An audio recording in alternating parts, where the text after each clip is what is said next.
उत्तराखंड के पहाड़ों से एक आवाज उठी जो प्रेम के संदेश के साथ पूरे देश में फैल गई। अपनी कविताओं का जादू बिखेरने वाली एक ऐसी शख्सियत जिन्होंने पूरे देश में अपनी कविताओं का जादू बिखेरा है। आइए सुनते हैं उनकी दास्तान उनके अंदाज में। नमस्कार डॉक्टर रजनी, प्रतिनिधि मंथन में आपका स्वागत है। जैसा कि आपने बताया कि आप हरिनगरी हरिद्वार से आई हैं, तो आप अपने अंदाज में अपने जन्म स्थान के बारे में और अपने बारे में हमारे दर्शकों को कुछ बताएं। तो पहले तो आपका बहुत बहुत धन्यवाद श्रीकांत जी, आपने मुझे यहाँ पर आमंत्रित किया। मैं आपकी बहुत बहुत आभारी हूँ। आपने हरिद्वार का जिक्र किया है तो मैं बहुत सौभाग्यशाली हूँ कि मेरी जन्मभूमि हरिद्वार है। जहाँ जाने के लिए लोगों को मरना पड़ता है, उस भूमि पे मैंने जन्म लिया है, तो मैं अपने आप को बहुत ज़्यादा सौभाग्यशाली समझती हूँ। और हरिद्वार की बात कहूँ तो हरिद्वार एक ऐसा क्षेत्र है जो भगवान शिव, जो इस दुनिया के स्वामी है, भगवान शिव की जो ससुराल है वो हरिद्वार है। शायद बहुत कम लोग इस बात को जानते हैं, या मैं कहूँ कि लोग कहते हैं प्रेम की निशानी ताजमहल है, लेकिन मैं कहना चाहूंगी कि प्रेम की निशानी हरिद्वार कनखल है, जहाँ पहला प्रेम विवाह शिव और माता सती का हुआ था। तो मेरे हरिद्वार के लिए जितनी बात की जाए वो कम है। मैं अपनी 4 पंक्तियों में अपने हरिद्वार को किस तरह हृदय में रखती हूँ, मैं वो कहती हूँ कि मैं पावन देव नद सा जिंदगी का सार रखती हूँ, विचारों में सनातन धर्म ही आधार रखती हूँ। मैं पावन देव नद सा जिंदगी का सार रखती हूँ, विचारों में सनातन धर्म ही आधार रखती हूँ। मुझे मतलब नहीं अपने हृदय में कोई कुछ रखे, मगर अपने हृदय में मैं मेरा हरिद्वार रखती हूँ। धन्यवाद डॉक्टर रजनी जी, आपने अपना परिचय अपने माध्यम से अपने तरीके से आपने मुझे बताया। अब मेरा दूसरा प्रश्न ये है कि आपकी कविताओं की शुरुआत कहाँ से हुई? देखिए, शुरुआत कहीं ना कहीं से हर व्यक्ति करता है, और कवि बनता नहीं है, कवि जन्मजात होता है। बस उसे सही दिशा एक समय आने के बाद मिलती है। तो मैं अपनी बात करूं तो मुझे गुनगुनाने का शौक, अपने शब्दों को, अपने मन की बातों को शब्दों में उकेरने का शौक शायद जन्म से ही था, बचपन से था। और शुरुआत की बात कहा जाए कि एक कविताओं को एक सांचे में, एक खांचे में कैसे ढाला जाए, तो उसकी शुरुआत कहीं ना कहीं 2017 से हुई। और एक मैं अपने गुरु भी उन्हें मानती हूँ, और जिन्होंने मुझे बताया कि कविता का लेखन कैसे होता है। पहले क्या था कि आपने कुछ गाना सुन लिया या कुछ गुनगुनाहट में आप अपने शब्दों को आ, उकेर रहे हो, तो सिर्फ इतना ही पता था। लेकिन एक कविता एक पैरामीटर में कि किस तरह लिखी जाती है, तो वो मुझे उसका मार्गदर्शन मिला 2017 से। मैंने धीरे धीरे अपने लेखन की प्रक्रिया को जारी रखा, और उसके बाद धीरे धीरे मंच करने शुरू करे। मैंने पहला मंच अपना गुरुकुल यूनिवर्सिटी विश्वविद्यालय हरिद्वार में किया था, जिसमें डॉक्टर राजीव राज और बहुत बड़े कवि ऐसे थे कि जिसमें बैठे थे। तो मेरा सौभाग्य था कि मुझ छोटी सी कलम को, या कहूँ कच्ची पेंसिल को, उनके सामने अपनी प्रस्तुति देने का मौका मिला।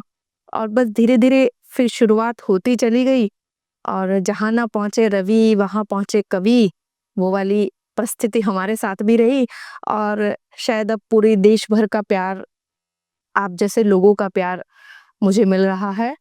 और 2017 के आसपास से अभी मैं निरंतर कविता के क्षेत्र में हूँ, और चाहती हूँ कि ये प्रयास मेरा आगे बढ़ता रहे, और देश भर में अच्छी कविताएं, अच्छा लेखन, नए बच्चों का प्रयास जो कर रहे हैं, वो पूरे देश में पहुंचे। अब इसी श्रृंखला में मेरा तीसरा प्रश्न ये है कि कोई भी कवि हो, वो किसी ना किसी विषय के ऊपर, किसी ना किसी रस के ऊपर कविता लिखता है। कोई वीर रस के ऊपर लिखता है, कोई प्रेम रस के ऊपर लिखता है। आप किस रस पर अपनी कविताएं लिखती हैं? हमारे दर्शकों को ये जरूर बताएं। जी श्रीकांत जी, बिल्कुल। देखिए, कवि या लेखक वही है जो हर विधा में लेखन कर सके, क्योंकि कवि किसी एक उसमें बंधा नहीं होता। आजकल हम बहुत सारे कवियों को देखते हैं जो वीर रस में, प्रेम में, वो एक अपनी पसंद और पहचान के लिए हम उस क्षेत्र में आगे बढ़ जाते हैं। लेकिन एक कवि, जहाँ तक मैं मानती हूँ, दुनिया जहान में जो भी कवि, जो भी लेखक है, वो हर रस पर ऐसा नहीं है कि जो वीर रस लिखने वाला हो वो प्रेम नहीं लिख सकता है, जो प्रेम लिखने वाला हो वो वीर रस नहीं लिख सकता। तो कवि या लेखक का सबसे पहला है कि उसे सब चीजें, सब विषयों पर वो अपना लेखन करता है। अब मैं अपनी बात करूं तो आपने मुझसे पूछा, देखिए मैं प्रेम की कवित्री हूँ, महिला को प्रेम का रूप जाना जाता है। मैं प्रेम की कवित्री हूँ तो मैं प्रेम पर ही लिखती हूँ, कुछ विरह पर भी लिखती हूँ। लेकिन जहाँ ज़रूरत पड़ती है वहाँ मैं अपना दुर्गा रूप भी उपस्थित हो जाती हूँ उसमें भी, और मैं वीर रस पे भी। तो मैं 4 पंक्तियाँ, क्योंकि महिलाएँ जो होती हैं वो 9 देवी का रूप होती हैं। उनमें हर देवी का वास होता है। तो महिलाएँ अपने कार्य क्षेत्र में हों, तो भी वो एक परफेक्ट होती हैं, वो अपने घर गृहस्थी में होती हैं, तो भी वो परफेक्शन के साथ होती हैं। तो मैं अपनी नारी शक्ति को समर्पित करती हूँ और कहती हूँ, नारियाँ हैं रोशनी के एक दिव्य पुंज जैसी, क्योंकि नारी के बिना हर घर अधूरा है, हर क्षेत्र अधूरा है। आप देखिए, आप एक नारी को आप सत्ता में बैठा दीजिए तो मैं समझती हूँ उससे बड़ा निर्णायक कोई नहीं होगा। आप कविता क्षेत्र में महादेवी वर्मा को देख लीजिए। बहुत बड़े-बड़े नाम ऐसे हैं कि मैं लूँ तो शायद शाम हो जाए। तो मैं अपनी 4 पंक्तियाँ अपनी नारी शक्ति के नाम देती हूँ कि औरतें हैं रोशनी के एक दिव्य पुंज जैसी, नारियाँ हैं रोशनी के एक दिव्य पुंज जैसी, खुद जल घर के अंधेरे छाँट देती हैं। नारियाँ हैं रोशनी के एक दिव्य पुंज जैसी, खुद जल घर के अंधेरे छाँट देती हैं।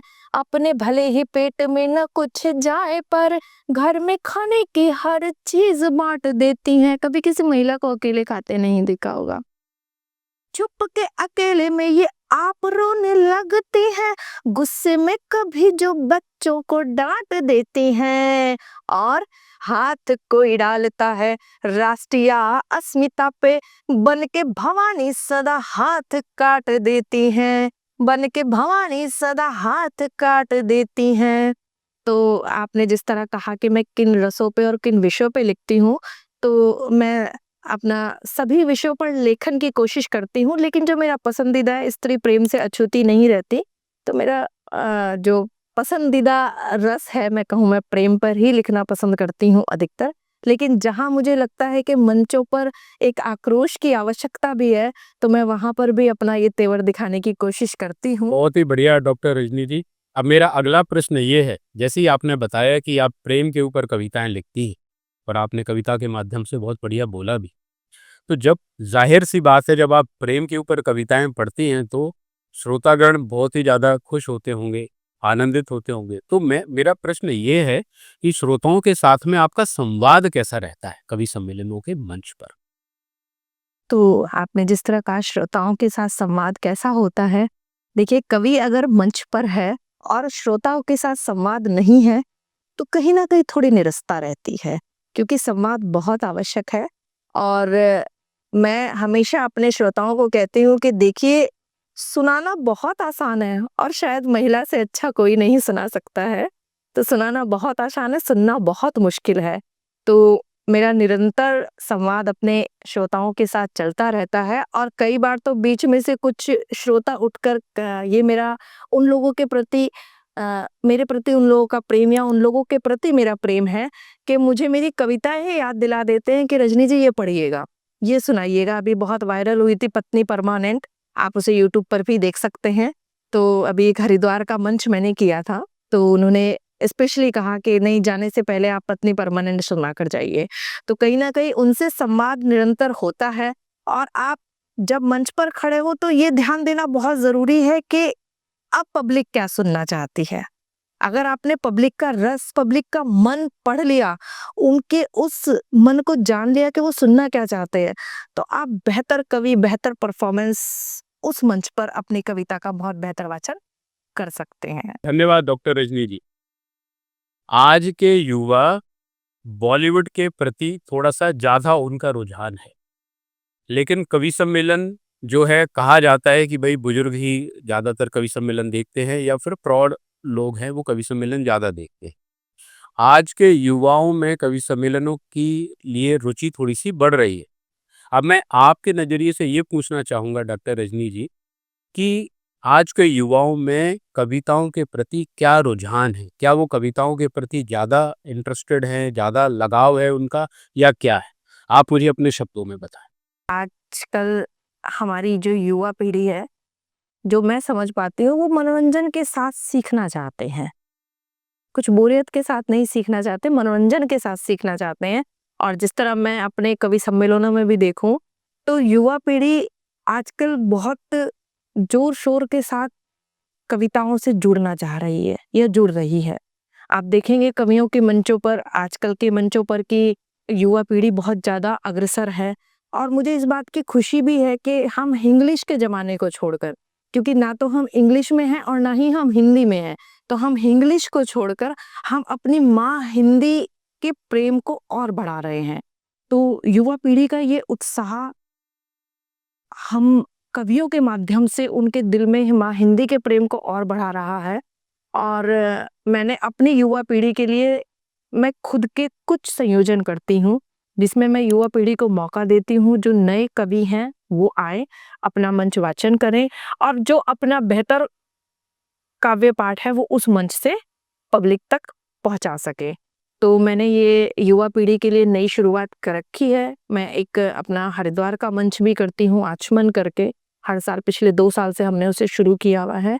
और ऐसे-ऐसे छोटे-छोटे संयोजन मैं करती रहती हूँ कि जो वो बड़े मंच पर ना पहुँच सके, क्योंकि छोटे से शुरू करेंगे तभी बड़ों पर पहुँचेंगे, जहाँ वो अपने काव्य पाठ को कर सके। और युवा पीढ़ी का कविता के प्रति ये बढ़ता प्रेम देखकर, पहले हम कवि सम्मेलन देखते थे तो अक्सर एक अनुभवी टीम हमें, या कहें कि बुजुर्गों वाली टीम हमें कवि सम्मेलन में सुनने को मिलती थी।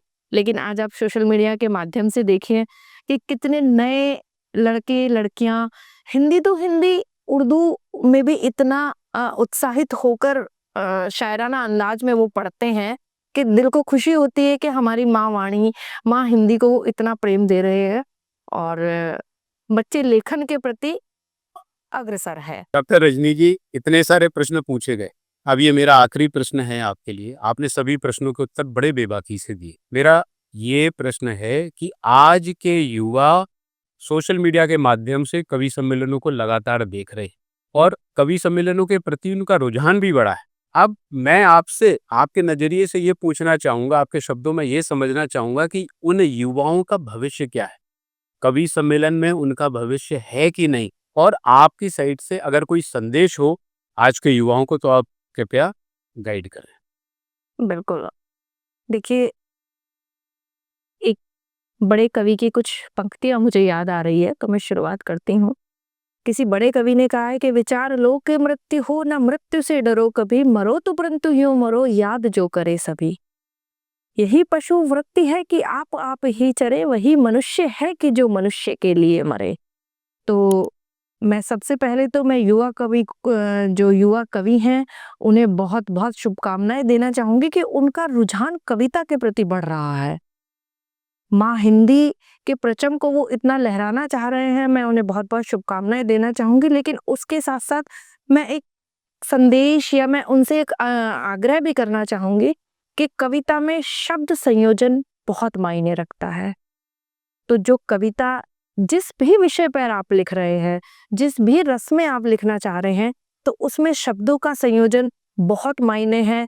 कोई भी शब्द संयोजन ऐसा ना करें कि किसी की भावनाओं को आहत हो, किसी व्यक्ति विशेष, किसी भी चीज़ को आहत हो, तो ऐसा पंक्तियाँ या ऐसा शब्द संयोजन ना रखें। अपने शब्दों को एक अपने शब्दों में जो आप संदेश देना चाह रहे हैं, वो ऐसा हो कि सामने वाले जो भी उसे सुन रहा है, श्रोता जिसे आप संदेश देना चाह रहे हो, उन श्रोताओं के मन तक पहुँचे। अगर आप आक्रोश में भी कुछ कहना चाह रहे हो, तो आपका एक शब्द संयोजन, आपका एक कहन जो है, वो एक मर्यादित हो। ये बहुत महत्वपूर्ण चीज़ है। और आप बड़े मंचों पर पहुँचे, मेरी शुभकामनाएँ हैं। छोटे-छोटे मंचों से शुरुआत करें। देखिए, सीखने की कोई भी उम्र नहीं होती है, तो आप अपने आस-पास के कवि गोष्ठी करें, सब लोग मिलकर कवि गोष्ठियों से सीखें और अपने मंचों की ओर अग्रसर हों। मेरा बड़े कवियों से भी, देश भर के बड़े कवियों से भी मेरा अनुरोध है कि अपने आस-पास के कवियों को आप देखना चाहते हैं, देखिए आप वृक्ष हैं और धीरे-धीरे नई बीजारोपण हो रही है, नई पौध होगी, तो वो धीरे-धीरे वृक्ष बनने की ओर अग्रसर होगी। और जब बड़े इन्हें अपनी छाया में लेंगे, अपने आँचल में इन्हें समेट लेंगे, तो क्या वो निकलेंगे ये आप भी जानते हैं। तो जो बड़े कवि हैं उनसे मेरा अनुरोध है कि वो भी अपने आस-पास आपको लगता है कोई ऐसा प्रतिभा है, तो उसे अग्रसर करने की, आगे बढ़ाने की कोशिश करें और अपने आस-पास छोटी-छोटी गोष्ठियाँ कराएँ कि अगर आप उन गोष्ठियों में सहयोग देना चाहते हैं, कोई आपसे शिक्षा लेना चाहता है, कोई आपसे सीखना चाहता है, तो अपने बड़प्पन के साथ उसे अपनाएँ और अपने सभी नवोदित कवियों को आगे बढ़ाएँ। और मेरी बात रही, मैं भी साल भर में कुछ कवि सम्मेलन करती रहती हूँ, जिनका संयोजन मैं खुद ही करती हूँ। तो जो भी मुझसे सहयोग हो पाएगा, तो आप मुझसे भी मैं भी सहयोग करने की कोशिश करूँगी। जो मेरे आस-पास कवि हैं, वो संपर्क करने का कोशिश करें और जितना मुझसे हो पाएगा, जितना माँ वाणी ने मुझे दिया है, उसे मैं अपने देश भर में देना चाहूँगी। धन्यवाद डॉक्टर रजनी जी, आपने हम लोगों को बहुत समय दिया, प्रतिनिधि मंथन के स्टूडियो में आकर के हम लोगों को जो समय दिया उसके लिए बहुत-बहुत धन्यवाद। प्रतिनिधि मंथन की पूरी टीम आपका आभार व्यक्त करती है, आपके भविष्य के लिए हार्दिक शुभकामनाएँ देती है। बहुत-बहुत धन्यवाद।